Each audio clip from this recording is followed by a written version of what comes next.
Hello, I'd like to wish everyone a happy Easter. Pleasant spring temperatures around most of the nation, including the southeast U.S. Lots of green up occurring, and it definitely feels like spring. This is the weekly water outlook for April 20th. I'm John Feldt. Well, here's a rainfall over the last 7 days. I mentioned that the action was going to be along the coast over this week, and indeed it did occur. 5 inches or more along the Gulf Coast. That's really been the hot spot. It also worked up into parts of the eastern Carolinas.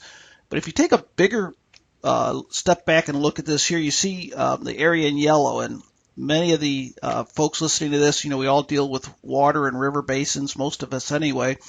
And we always think of basin averages. So I think when we look at that area of red, 5 inches or more, or the area in yellow, it covered a pretty widespread area. And sometimes it's this area right in here. It's not the extreme, but look at this sort of medium color here. That's 3 inches or more, and look how much area that covered. So we did have a widespread precipitation event over the last week, and you can see that from the percent of normal. 3 times more is indicated in purple, 3 to 6 times more. So widespread heavy rain. Matter of fact, we look at that area blue, we can see the entire southeast U.S. was covered with above normal precipitation.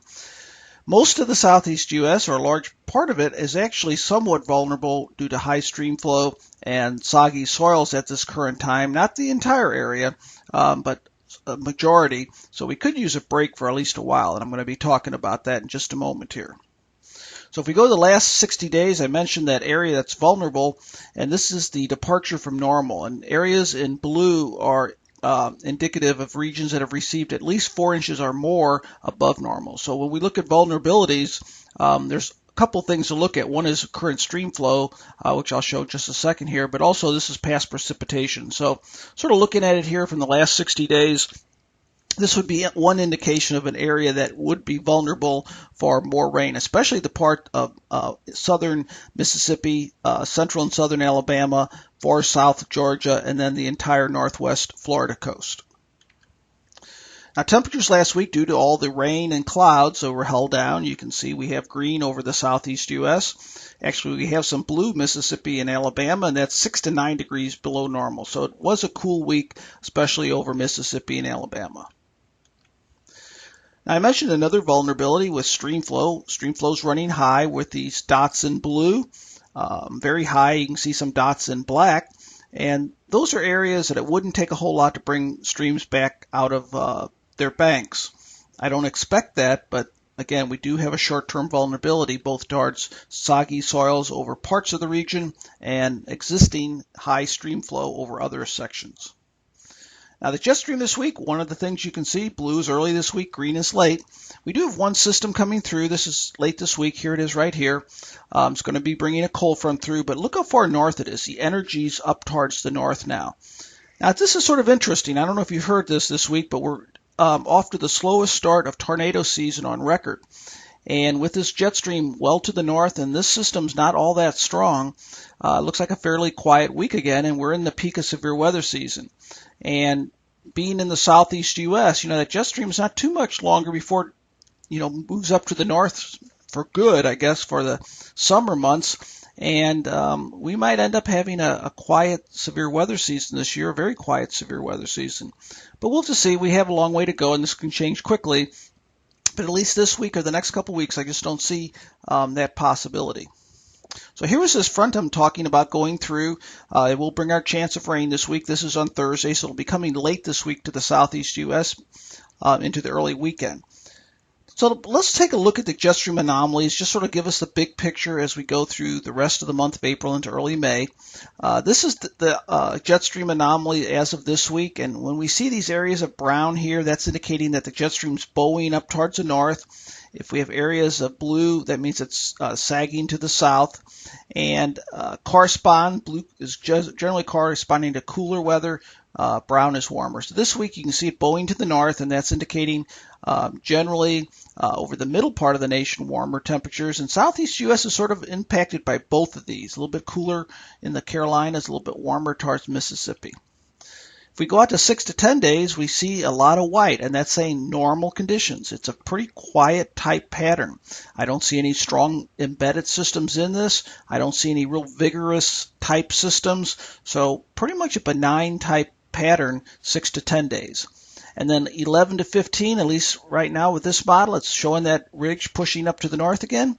And that would again be saying quieter weather and warmer weather. So that's sort of the overall from the big scale. Now, as far as the next 7 days, I said we could use a week a little bit quieter, and it does look like we are going to get that. It looks like below normal precipitation over the area, actually well below normal over a large part of the southeast U.S., especially in areas that have been quite wet. So it looks like a fairly quiet week. Late this week, we could get some precipitation with that front passing through, but at this time, it does not look unusually strong. But rivers remain high. These are the river forecasts from the Weather Service. We do have these orange boxes, which is minor, red, which is moderate, and even a couple forecasts of major at the that 4 to 6 inch rain area.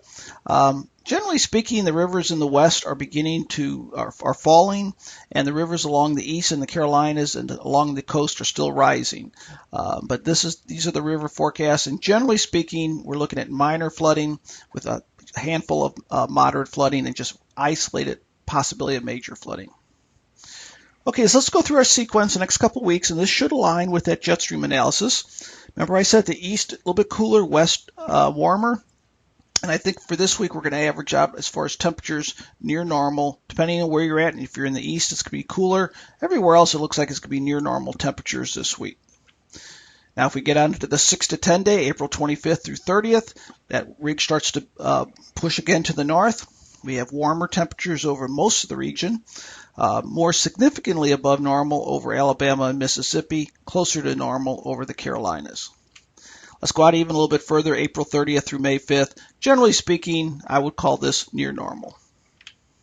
Now, as precipitation, this week I mentioned it's going to be well below normal precipitation. We have yellow over almost all the southeast U.S., so it looks like a pretty quiet week. Doesn't mean we're not going to get some rain, but it looks like below normal. And April 26th through May 3rd, the trend right now is normal to below normal. So it looks like, at least for the next 2 weeks, looks like things will be quieting down, so it should be settling down. Soil moisture will be drying out. You can see significant drying in areas that have been wet. So even though we're starting out with this vulnerability, I think we're going to be significantly pulling back over the next couple weeks. So quieter weather next 2 weeks, below normal precipitation this week and probably next as well. As far as my temperature outlook this week, normal temperatures next week above normal, precipitation well below normal this week and below normal next week. Hope you all have a good week and enjoy the spring weather, and I will be briefing you again next weekend.